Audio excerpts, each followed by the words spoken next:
What is up, bros and broettes? I'm Inkslasher, and today is a massive day for Call of Duty. Not just Black Ops 3, not just Infinite Warfare, but also Modern Warfare Remastered. We are going to have massive amounts of information coming out today about all three games. On top of that, tomorrow we have contracts and Blackjack coming to Black Ops 3. So just between today and tomorrow, we're going to have a lot of videos. I don't like to spam you guys with the videos, but with the amount of information we have, it's so much. In fact, we got another patch today out for Black Ops 3, and I haven't seen anyone upload anything about it yet, so I wanted to get the information out to you guys so you guys kind of knew what you were getting into once you download this patch. So the main thing that this patch is updating is, of course, the contracts and Blackjack coming to the game. It's updating the game for tomorrow, and normally when one of these big patches comes, we expect DLC weapons or supply drop weapons coming the next day. I haven't heard anything about those weapons, but if we are to get them, they will probably be tomorrow, so if that happens, expect a video tomorrow on that. Now, it does add in the contracts, it does add in the Blackjack, so it explains Blackjack. We finally get a full explanation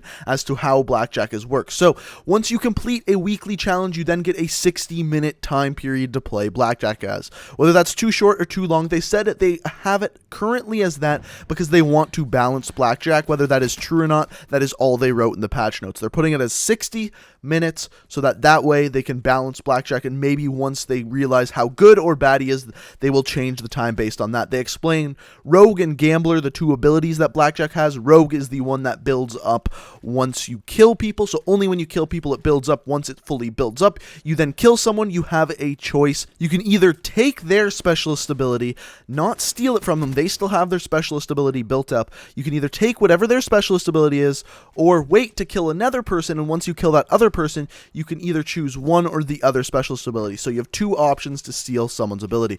And this Rogue specialist ability only builds when you kill people, whereas the Gambler's specialist ability, it builds just on itself, and it apparently builds very quickly. We'll have all those times coming tomorrow. But now, when it builds very quickly, it then fully builds up and gives you a random specialist weapon or ability. Now, when this happens, you then have a choice to either take this specialist ability or flip a coin. You can press left on the D-pad, it flips a coin, and then you get whatever the next random specialist weapon or ability is. Now, there is also this thing called side bets, and the way it's explained is this. Once you've activated a mercenary contract, so that's, in other words, using Blackjack, Blackjack will spice things up with a little side bet that challenges you to do your best with Rogue or Gambler. Complete the side bet challenge before the mercenary contract expires, aka within 60 minutes, and you will earn a calling card from Blackjack's hidden contraband. So assumably every week, I would assume that there will be a different side bet where you can unlock a different piece of gear or a different piece of calling card or whatever it is, which is a cool idea. So you unlock the mercenary, aka Blackjack, for 60 minutes. You can use Blackjack. He will give you a side bet. You then have to complete his challenge. It's really cool. So we'll wait to see whatever this week's challenge is today, and hopefully we are able to beat it. Also, this adds in daily and weekly contracts. Basically, all it explains is when they are going to go live. The way that it explains this one is that daily contracts work for 24 hours. So you have 24 hours to complete them, and they refresh at 10 a.m. Pacific time. Whereas weekly contracts, you have 7 days to complete them, Monday to Monday. So it refreshes at 10 a.m. Monday Pacific Standard Time. So there you go. You can kind of have the idea of when those are going to refresh. It's 10 a.m. Pacific Standard Time for both. The weekly contracts are Monday to Monday. Now, the rest of the fixes are mainly bug fixes, whether it be for Codcaster or the new group system or just general bug fixes. However, there are some fixes to weapons and attachments, and I figured that that is probably the ones you are most interested in. And the first and probably the best one out of all of this is the Marshall 16 patch. The Marshall 16 patch has now reduced range, so it's not going to be the beast sidearm that it once was. I'm sure it'll still be good. I'm sure that it's still going to drop people damn quickly, but the range is reduced, so it's more like a normal shotgun pistol, as it should be.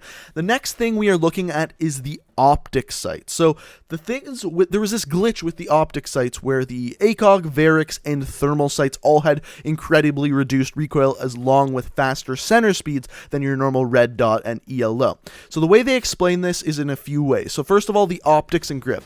They fixed an issue where the optics and grip did not stack recoil reduction properly, aka the center speed was supposed to be fixed on the Varix, but there was supposed to be no recoil reduction. Now, to have that recoil recoil reduction and center speed fix, you now have to use the Varix and the grip. So now for the ACOG, Varix, and Thermal Sight, there is reduced recoil reduction, so it's going to reduce your recoil a little bit less. So the easiest way to explain this, and the way to explain the best optic attachment in the game, is this. So the ACOG, Varix, and Thermal had the center speed reduction and this massive recoil reduction, whereas the BOA 3 had the center speed reduction and a small recoil reduction.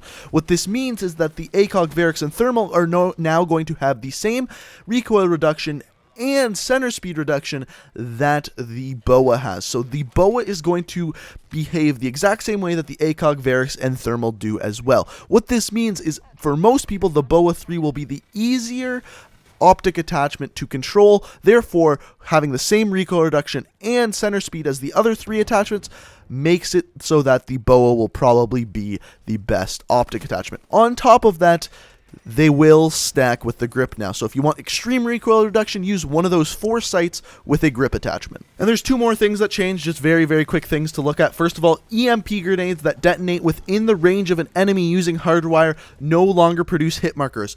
This is good, because this was one of the most annoying things when you threw an EMP grenade or a flash grenade and it hit someone with hardwired.